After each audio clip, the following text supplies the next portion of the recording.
स्वागत है सभी मित्रों का। पतंजलि योग सूत्र भाग 1 और उसके 14वें चैप्टर में हैं हम। और चैप्टर का नाम है बीज ही फूल है।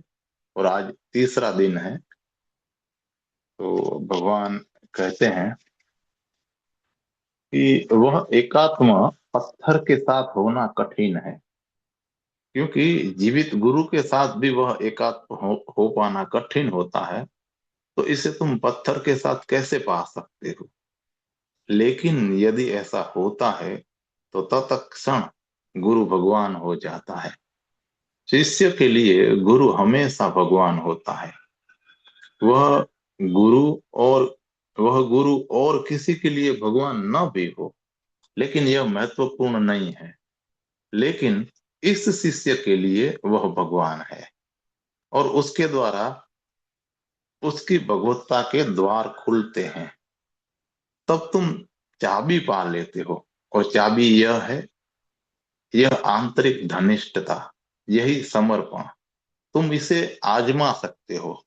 उदाहरण के लिए, किसी नदी को समर्पण कर दो। तुमने पढ़ी होगी हरमन हेस की सिद्धार्थ।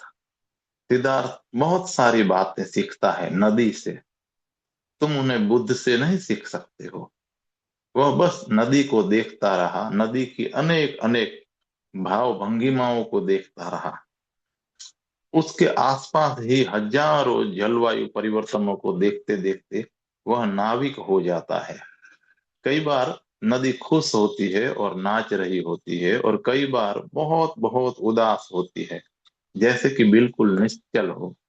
कई बार वह बहुत क्रोध में होती, सारे अस्तित्व के विरुद्ध। और कई बार बहुत प्रशांत और शांतिमय होती, बुद्ध के भांति। और सिद्धार्थ एकमात्र नाविक है। वह नदी से गुजरता है, नदी के करीब रहता है, नदी को देखता है, कुछ और करने को नहीं। यह बात एक गहरा ध्यान और गहरा एकात्म बन जाता है। और नदी द्वारा, उसकी नदीमयता द्वारा वह प्राप्त कर गया। वह उसकी वह उसी झलक को उपलब्ध हो गया जैसी हेराक्लतु को मिली। तुम उसी नदी में उतर सकते हो और नहीं भी उतर सकते। नदी वही है और वह नहीं भी है। यह एक बहाव है। और नदी तथा उसमें बनी आत्मीयता के द्वारा द्वारा वह सारे अस्तित्व को नदी रूप में जान पाया, नदीमयता के रूप में। ऐसा किसी भी चीज के साथ घट सकता है। बुनियादी चीज है समर्पण। इसे ध्यान में रखो। क्या ईश्वर को समर्पण करना और गुरु को समर्पण करना एक ही बात है? हाँ, समर्पण हमेशा वही होता है। यह तुम पर निर्भर करता है कि तुम किसे समर्पण कर पाओ। व्यक्ति को ढूंढो, नदी को खोजो और समर्पण कर दो। और यह एक जोखिम है, बड़े से बड़ा जोखिम है। तुम अज्ञात प्रदेश में विचर रहे होते हो और तुम इतनी ज्यादा शक्ति दे रहे होते हो उस शक्ति को या उस चीज को जिसे कि तुम समर्पण करते हो। यदि तुम मुझे समर्पण करते हो तो तुम मुझे समग्र शक्ति दे रहे हो।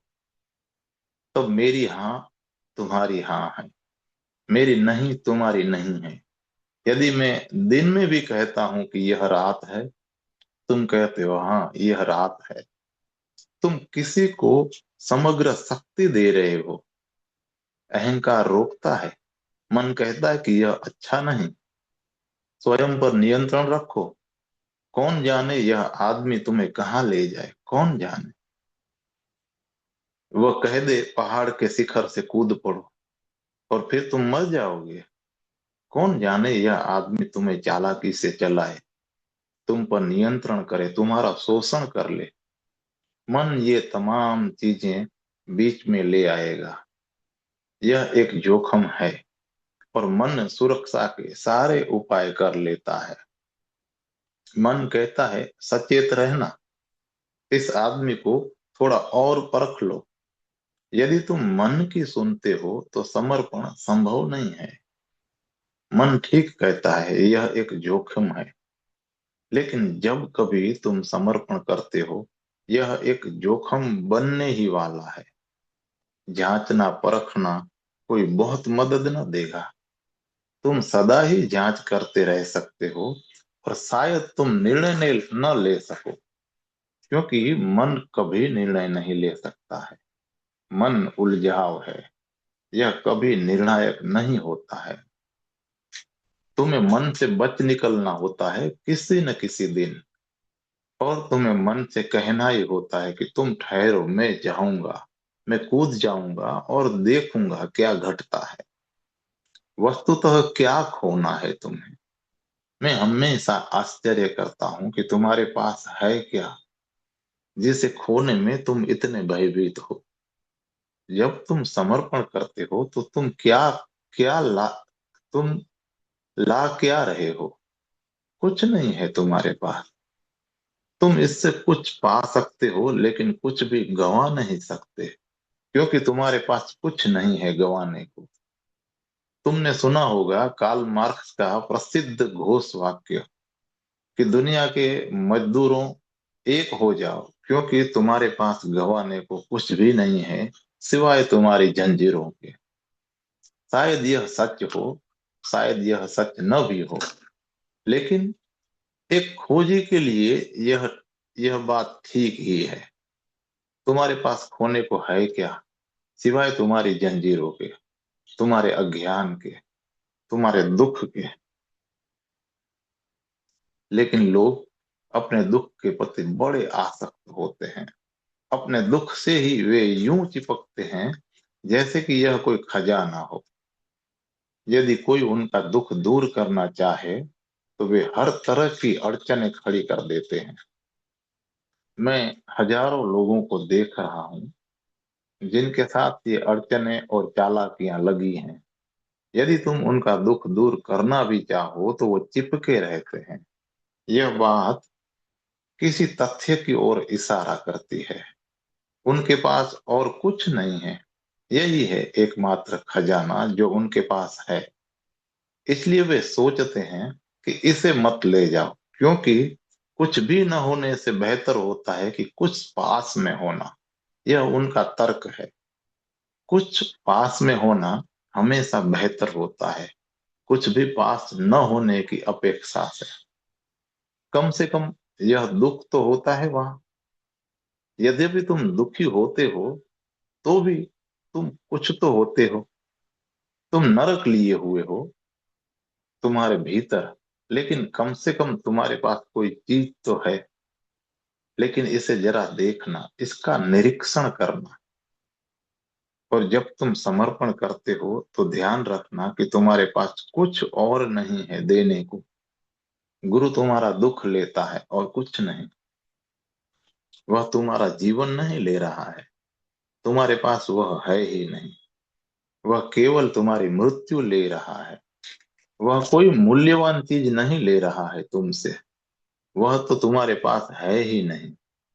वह केवल रद्दी कूड़ा ले रहा है।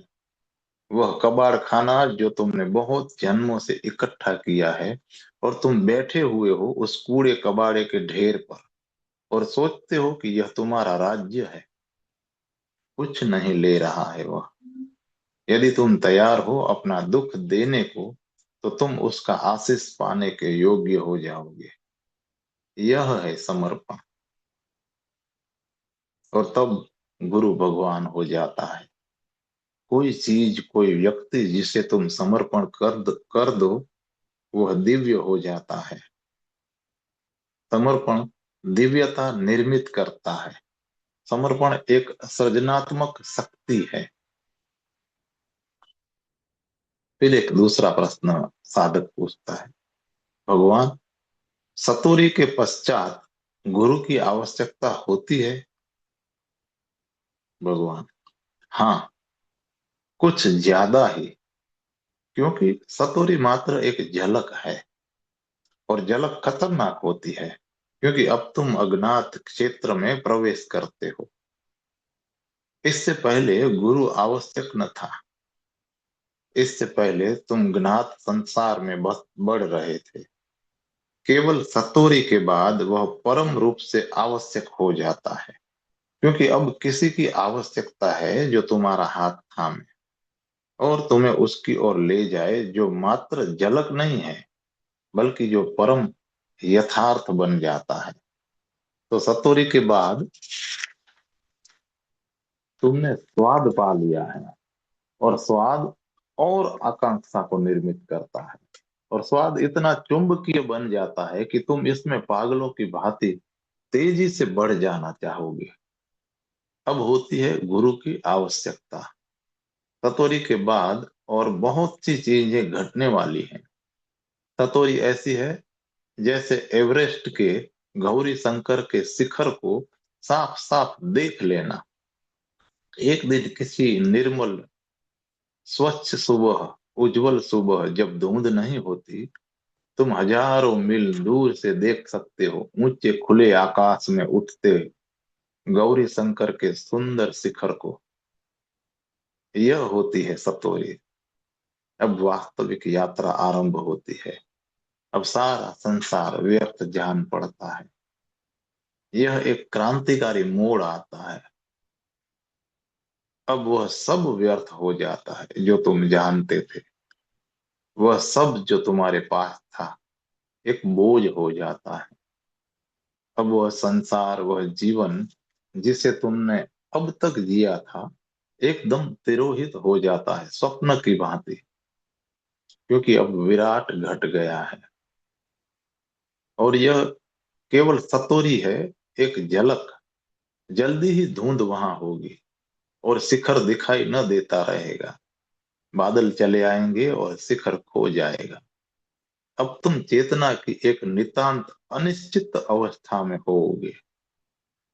पहली बात समझने की होगी कि जो कुछ तुमने देखा है वास्तविक था या मात्र एक सपना था। क्योंकि वहां क्योंकि कहाँ चला गया अब वह तिरोहित हो गया। वह तो बस एक जरोखा था, मात्र एक अंतराल था, और तुम वापस आ गए हो, तुम्हारी अपनी दुनिया की ओर फेंक दिए गए हो। संदेह उठ खड़े होंगे। जो कुछ देखा है तुमने, क्या वह सच था? क्या यह वस्तुतः था कि तुमने उसका सपना देखा या उसकी कल्पना की? और कल्पना करने की संभावनाएं होती है। बहुत लोग कल्पना कर लेते हैं, अतः आशंका गलत नहीं होती। बहुत बार तुम कल्पना करोगे और तुम भेद नहीं कर सकते इसका कि क्या वास्तविक है और क्या अवास्तविक है। केवल गुरु बता सकता है, हाँ, चिंतित मत हो, यह वास्तविक था। या गुरु कह सकता है कि छोड़ो इसे, फेंको इसे, यह मात्र काल्पनिक बात थी। केवल वही जिसने शिखर को जाना है, और केवल दूर मैदान पर रहकर ही नहीं जाना, वह स्वयं शिखर को पा गया है। केवल वही जो स्वयं शिखर हो गया है वह बता सकता है तुम्हें, क्योंकि उसके पास है कसौटी, उसके पास है निष्कर्ष। वह कह सकता है कि फेंक भी दो इसे, कूड़ा करकट है यह, केवल तुम्हारी कल्पना है यह। क्योंकि जब खोजी इन चीजों के बारे में सोचता चला जाता है तो मन सपने देखना शुरू कर देता है। बहुत लोग आते हैं मेरे पास, उनमें से केवल 1% के पास होती है वास्तविक चीज। 99% लोग अवास्तविक बातें बोले जाते हैं। लेकिन यह कठिन होता है उनके लिए निर्णय लेना। कठिन ही नहीं, असंभव। वे नहीं निर्णय कर सकते। अकस्मात ऊर्जा का उफान अनुभव करते हो रीढ़ में, पीठ के मेरुदंड में। कैसे तुम इसका निर्णय करोगे कि यह वास्तविक है या अवास्तविक? तुम इसके बारे में बहुत ज्यादा सोचते रहे हो, तुम इसकी आकांक्षा भी करते रहे हो। अचेतन रूप से तुम इसके बीज बोते रहे हो कि ऐसा घटना चाहिए, कुंडलिनी जगनी चाहिए। और तुम पढ़ते रहे हो पतंजलि को, और तुम इस बारे में बातें करते रहे हो। और फिर तुम लोगों से मिलते हो जो कहते हैं कि उनकी कुंडली जग गई है। तुम्हारा अहंकार बीच में चला आता है और तब हर चीज मिश्रित हो जाती है। अकस्मात एक दिन तुम ऊर्जा का उफान अनुभव करते हो, लेकिन यह मन के निर्माण के सिवा कुछ नहीं है। मन तुम्हें संतुष्ट करना चाहता है, यह कहकर कि चिंतित मत हो, कितने ज्यादा मत चिंतित हो, जरा देखो तुम्हारी कुंडलिनी तो जग गई। और यह है मन की कल्पना मात्र। तो कौन करेगा निर्णय, और कैसे करोगे तुम निर्णय? तुम सच को नहीं जानते। केवल सत्य का अनुभव कसौटी बन सकता है कि यह सत्य है या असत्य, यह निर्णय करने के लिए। तो प्रथम प्रथम सतोरी के पश्चात गुरु की जरूरत ज्यादा होती है। तीन होती है सतोरी। पहली सतोरी तो मात्र झलक है। यह कई बार नसों के द्वारा भी संभव होती है। यह संभव हो जाती है दूसरी बहुत सी चीजों के द्वारा, कई बार दुर्घटनाओं के द्वारा भी। कई बार जब वृक्ष पर चढ़ते हुए तुम नीचे गिर जाते हो, तो यह ऐसा झटका होता है कि मन क्षण भर को ठहर जाता है। तब झलक होती है वहां, और तुम इतना सुख बोध अनुभव करते हो कि तुम देह से बाहर ले जाए जाते हो। तुम कुछ जान लेते हो। एक पल के भीतर तुम लौट आते हो। मन फिर सक्रिय हो उठता है। यह एक आघात मात्र था। बिजली के आघात द्वारा ऐसा संभव होता है। इंसुलिन के आघात द्वारा ऐसा संभव होता है। नसों के द्वारा भी यह संभव होता है।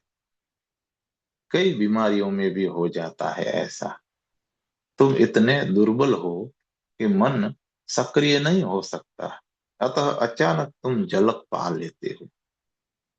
काम वासना द्वारा भी यह संभव होता है। काम उन्माद में जब सारा शरीर कंप जाता है, तब यह संभव हो जाता है। जरूरी नहीं है कि पहली झलक आध्यात्मिक प्यास द्वारा ही मिले।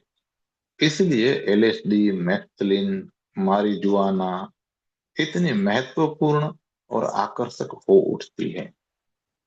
पहली झलक संभव है और तुम नशे की पकड़ में आ सकते हो, पहली झलक के ही कारण। यह स्थायी नशा बन सकती है, लेकिन तब यह बहुत खतरनाक होती है। और झलकियां मदद न देंगी। वे मदद कर सकती हैं, लेकिन जरूरी नहीं है कि कोई मदद उनसे पहुंचे। वे मदद कर सकती हैं केवल गुरु के आसपास ही, क्योंकि तब वह कहेगा कि अब झलक के पीछे मत पड़े रहो। तुम्हें मिल गई झलक, तो अब शिखर तक पहुंचने के लिए यात्रा शुरू करो। लक्ष्य केवल शिखर तक पहुंचने भर का ही नहीं है, अतः स्वयं शिखर होना होता है। तो ये तीन अवस्थाएं हैं। पहली है झलक पाना। यह बहुत तरीकों के द्वारा संभव है। जरूरी नहीं कि वे धार्मिक किस्म के ही तरीके हों। एक नास्तिक भी पा सकता है झलक। वह व्यक्ति जो धर्म में रुचि नहीं रखता, उसे भी मिल सकती है झलक। नशे, रासायनिक द्रव्य तुम्हें दे सकते हैं झलक। किसी ऑपरेशन के बाद भी जब तुम क्लोरोफॉर्म से बाहर आते हो, तुम झलक पा सकते हो। और जब तुम्हें क्लोरोफॉर्म दी जा रही होती है और तुम्हें गहरे से गहरे जा रहे होते हो, तो तुम झलक पा सकते हो। बहुत लोग उपलब्ध हुए पहले सतोरी को। यह कोई बहुत ज्यादा महत्वपूर्ण नहीं है। यह दूसरी सतोरी तक पहुंचने के लिए एक पिछले चरण की तरह उपयोग की जा सकती है। दूसरी सतोरी संयोगवशात कभी नहीं घटती। वह घटती है केवल विधियों, तरकीबों और रहस्य विद्यालयों में गहन अभ्यास के द्वारा, क्योंकि दूसरी सतोरी तक पहुंचना एक लंबा प्रयास होता है। और फिर होती है तीसरी सतोरी, जिसे पतंजलि कहते हैं समाधि। वह तीसरी है स्वयं शिखर हो जाना। दूसरे से भी तुम नीचे पहुंच सकते हो। तुम पहुंच जाते हो शिखर तक, और शायद यह असहनीय हो जाए। आनंद भी कई बार बर्दाश्त के बाहर होता है। केवल दर्द ही नहीं, बल्कि आनंद भी। यह बहुत ज्यादा हो सकता है, अतः व्यक्ति वापस समतल में लौट आता है। तो ऊंचे शिखर पर रहना कठिन है, बहुत कठिन है। कोई वापस लौट आना चाहेगा? जब तक कि तुम स्वयं शिखर ही नहीं बन जाते, जब तक अनुभव करता अनुभव नहीं बन जाता, यह बातें खो सकती है। इसलिए तीसरी सतोरी तक, समाधि तक गुरु की आवश्यकता है। केवल जब अंतिम समाधि, वह परम समाधि घटती है, तभी गुरु की आवश्यकता नहीं रहती। एक और प्रश्न साधक पूछता है, भगवान, आपको सुनते हुए बहुत बार कुछ शब्द गहरे उतर जाते हैं और अकस्मात एक स्पष्टता तथा समझ होती है। जब मैं आपके द्वारा बोले शब्दों के प्रति बहुत एकाग्र रहूं, तभी ऐसा होता है। फिर भी आपके शब्दों की ओर खास ध्यान दिए दिए बिना आपको सुन रहे हो, तो शांति उतरती है। वह भी उतरनी ही वह भी उतनी ही आनंददायी नहीं होती है, लेकिन तब शब्द और उनके अर्थ खो जाते हैं। कृपया आपको सुनने की कला के विषय में हमारा मार्गदर्शन कीजिए, क्योंकि यह आपके श्रेष्ठ ध्यानों में से एक है। भगवान कहते हैं कि शब्दों और उनके अर्थों की बहुत फिक्र मत लेना। यदि तुम शब्दों और उनके अर्थों पर ज्यादा मनोयोग लगाते हो, तो यह एक बौद्धिक चीज है। निसंदेह कई बार तुम स्पष्टता को प्राप्त कर लोगे। अचानक बादल छंट जाते हैं और सूर्य होता है वहां। लेकिन ये केवल क्षणिक बातें होंगी, और यह स्पष्टता ज्यादा मदद न देगी। अगले पल वह जा चुकी होती है। बौद्धिक स्पष्टता ज्यादा काम की नहीं होती। यदि तुम सुनते हो शब्दों और उनके अर्थों को, तो हो सकता है कि तुम बहुत सारी चीजों को समझ लो, लेकिन तुम मुझे न समझ पाओगे, और तुम स्वयं को भी न समझ पाओगे। वे बहुत सारी चीजें वे बहुत सारी चीजें बहुत लाभप्रद नहीं है। शब्दों की और अर्थ की फिक्र मत करना। मुझे सुनो, जैसे कि मैं वक्ता नहीं हूं, बल्कि एक गायक हूं। जैसे कि मैं शब्दों में नहीं बोल रहा तुमसे, बल्कि ध्वनियों में बोल रहा हूं। जैसे कि मैं कोई कवि हूं, तो अर्थ खोजने की जरा भी आवश्यकता नहीं है कि मेरा अर्थ क्या है। शब्दों और अर्थों पर कोई ध्यान दिए बिना, मात्र मुझे सुनते हुए, स्पष्टता की अलग गुणवत्ता तुम्हारे पास चली आएगी। तुम आनंदमय अनुभव करोगे। तुम शांति, मौन और चैन अनुभव करोगे। यह है वास्तविक अर्थ। मैं यहाँ तुम्हें निश्चित बातें समझा देने को नहीं हूँ, बल्कि तुम्हारे अस्तित्व के भीतर एक निश्चित गुणवत्ता का सृजन कर देने को आया। मैं व्याख्या करने के लिए तुमसे बातें नहीं कर रहा हूँ। मेरा बोलना एक सृजनात्मक घटना है। मैं तुम्हें कोई चीज समझाने की कोशिश नहीं कर रहा। वह बात तुम पुस्तकों के द्वारा भी कर सकते हो। लाखों दूसरे ढंग हैं ऐसी बातों को समझने के लिए। मैं यहाँ हूं तुम्हें रूपांतरित करने के लिए। मुझे सुनो सरलता से, निर्दोषता पूर्वक। शब्दों और उनके अर्थों के बारे में कोई चिंता किए बिना उस स्पष्टता को गिरा दो। वह बहुत काम की नहीं है। जब तुम सिर्फ मुझे सुनते हो पारदर्शी रूप से, बुद्धि अब वहां न रही। हृदय से हृदय, गहराई से गहराई, अंतस से अंतस, तब बोलने वाला खो जाता है और सुनने वाला भी। तब मैं वहां नहीं होता और तुम भी यहाँ नहीं रहते। यह एक गहन एकात्म बन जाता है। सुनने वाला और बोलने वाला एक हो जाते हैं और उस एकात्म में तुम रूपांतरित हो जाओगे। उस एकत्व को उपलब्ध होना है और वही ध्यान है। इसे ध्यान बनाओ, न कि चिंतन मनन, न कि वैचारिक प्रक्रिया। तब शब्दों से ज्यादा बड़ी कोई चीज संप्रेषित होती है। अर्थों से परे कोई चीज संप्रेषित होती है। वास्तविक अर्थ, परम अर्थ अवतरित होता है, चला आता है। कोई वह चीज जो शास्त्रों में नहीं है और नहीं हो सकती है। तुम स्वयं पढ़ सकते हो पतंजलि को। थोड़ा सा प्रयास और तुम समझ जाओगे उसे। मैं यहाँ इसलिए नहीं बोल रहा कि इस प्रकार तुम पतंजलि को समझने के योग्य हो जाओगे। नहीं, यह तो बिल्कुल उद्देश्य नहीं है। पतंजलि तो एक बहाना भर है, एक खूंटी।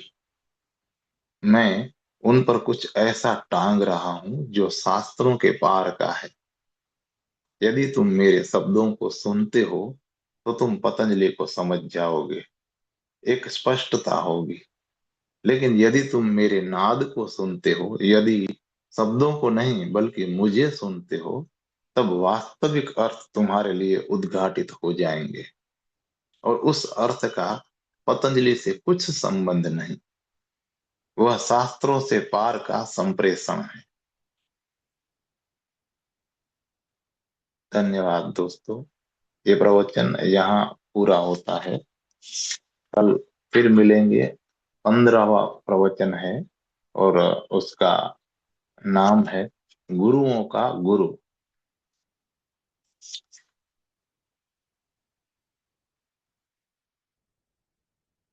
4 उसमें पतंजलि के सूत्र है जिस पर भगवान को हम सुनेंगे। कल मिलते हैं।